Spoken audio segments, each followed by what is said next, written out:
whisky lovers. Jock here from Scotch and Folk, and this time in Tuscany in Italy.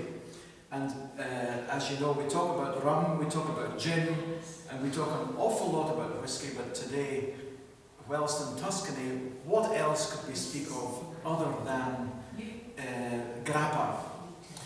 And this is a Grappa, this fine gentleman here, Mario.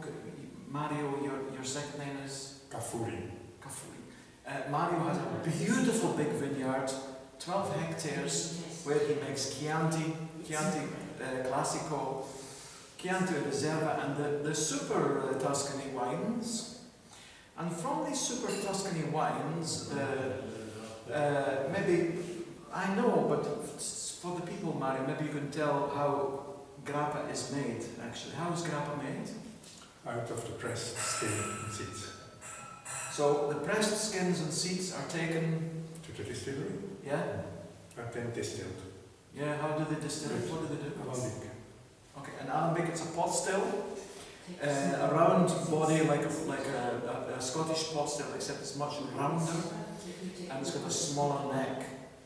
And these, so they're put inside, and do they add wine or water, or do they just?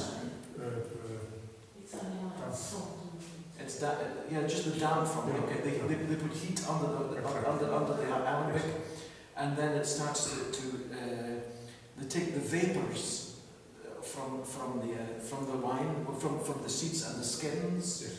And that goes up and over the neck. And what's the percentage the first time they distill? 72%. And then they distill again. Yes. But they distill again only the condensed liquid.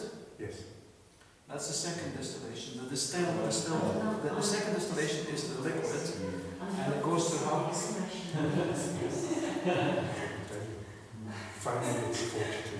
Okay, yeah, well they'll bring it back with water. Yes. To 42%. So this is 42%, ladies and gentlemen, and in my left hand we have this Grappa, and Mario, if it's possible for me, I'll show it to the camera. Yes.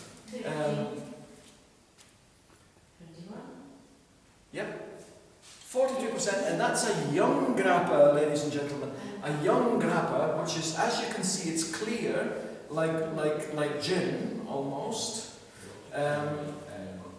When it goes over the top of the alembic or the pot still, what happens is that all the heavy colours, they fall back into the pot, and it becomes clear like gin. It becomes gin clear.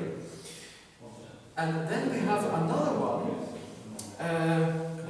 And this Grappa also 42%, and if you look at the colour, I'll come right up close to the camera and look through it, and you will see that it's got a little bit of colour to it, this one. It's not gin clear at all because it's been in wood, it's been in alembic wood, like the barrels behind us. They are French oak. They are toasted, you can see middle toasted for a long time, MTL. They are matured in French oak. The French, as we know, have got the best cooperage in the whole world. Now, the clear Grappa, the gin clear Grappa, in my nose, Mario, you had to laugh when I said it because you'd never heard anyone say something like it before. I said paprika. It's like sweet pepper, a little bit of sweet pepper, and it was very earthy, very much like the ground, the earth, minerals, a little bit of cloves, and sweetness which lingers on, and in the mouth. Do you have one in One of the softest Grappas I've ever tasted. I've never tasted a Grappa as soft and easy. It's a dangerous Grappa, ladies and gentlemen, because you would drink it too much. Yeah. And now we have the oak matured next to it. Now look at the lovely organic bottles and the nice corks on top. Beautiful. as well. And if you look through the, I'll turn it in the glass, ladies and gentlemen. I'll come with the glass up close. Look at the viscosity of it. You can see it coming down the side of the glass. Very viscous. It's lots of oils in it. Now, unlike whiskey, I did put a little bit of water in the young Grappa, but I put no water at all in this one. And this one has got a little bit of it's got a lingering sweetness.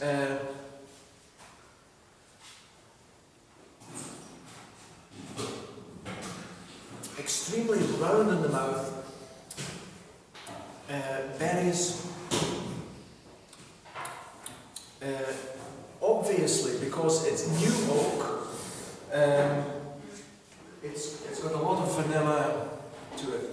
But because being French oak, as opposed to the American white oak, which you're used to in drinking whiskey, the American white oak gives a lot of flavours of vanilla and caramel and a little bit of coconut. That does that to grain spirits. Now, we're not talking about grain spirits here, we're talking about spirits made from grapes, yes, Mario? Yes. And so it's got a lot of flavour on its own. And how old was this wine before, how old was it before it was turned into Grappa? You said it was already 3 years old. No, it was distilled 3 years ago. Oh, it was distilled 3 years ago, right, okay. So it's just young, it's the sticks and the twigs and the skins of The skin and seeds from the young ones. Okay, so the sticks and No. none of them? No. So that's removed by the machines? Yes. Okay. Wow. I don't know why it's not more popular than it is Grappa, because it's a wonderful drink to drink. And we're here in these cellars with Mario. He's got beautiful stuff, and maybe if the camera swings around, you can look at some of the other things. There are huge big Slovenian oak barrels here, and I can see here Chianti Classico. How many litres are in here? 5,000 litres of wine, ladies and gentlemen, are maturing inside these huge big barrels. And they're Slovenian oak, European Quercus robur, as opposed to the Quercus alba, the white oak from America that you're used to. And behind us we have the French oak. Now, Mario, how many litres of Grappa gets made from your seeds and skins? Altogether, Yeah? about 2,500 liters. 2,000? 500 liters. Yeah, okay, 2,500 litres of Grappa. It's not much. It's a small amount of spirits. And 3 different kinds. Okay. Oh, we have now 2. So 3 items. You have the clear, gin clear. That's from Reserva. From Then we had one from Tiziano, but that's sold out. And this one is from Chianti. Okay. So it's a Reserva and a Chianti Classico Grappa that we're tasting now. But there is also what's the other one? Chianti, but it's gone. It's finished. Tiziano is super positive. Like Grappa from Sassicaia. Okay. Oh, it's super classical, beautiful, big, super beautiful wines. Now, thanks to YouTube for giving me more than 15 minutes that I can talk. So I still have a little bit to say about it. I really want to say a little bit more. And, now you can see them both back in the glass again. The gin clear one, it stays the same. It's that sweetness and sweet peppers and the earth, and this one has the one that's had the maturation in in the French barrels, which you can see probably by the light, which has got a little bit of colour to it. No added colour at all. No caramel colour, no E150, no caramel colouring. And chill filter, do you use a chill filter? Yes. Yes. You do use a chill filter, okay. So if, even if it's cold, it will stay clear, yeah? Yes. Okay. So it is chill filtered, but it has no colouring added to it. Now, even though it's in a chill filter, it's got a very complex aroma to it, I think. Is there a big market for Grappa at the moment, Mario? Not in Italy. Not in Italy? Not in Italy. Okay, but outside it mostly gets exported then? Yes, most Europe, Wow. Nordish countries, Okay. Scandinavian, Okay. And does any go to America at all? no. Okay, Americans, for those of you watching, ask a liquor store near you to get his hands on some really nice Grappa, because there are beautiful Grappas around. And these ones, this is a very, for the region of Italy where we're in just now, it's the Chianti country.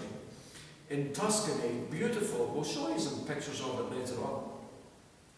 Really very nice. And the wines as well that we tasted today were just so fantastic. They just blew us away. And now I've got these great Grappas in my hand that I wanted to tell you about.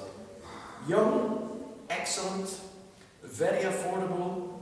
It's like the earth. It's got minerals to it. It's got sweetness. And then you've got the oak matured, which you were used to as whiskey drinkers. Oak matured, but then again from a grape. Excellent. Different from cognac. Very different from any kind of Armagnac that you're used to. This is something else altogether. And until the next time, from Mario and myself, and we say salute. Salute.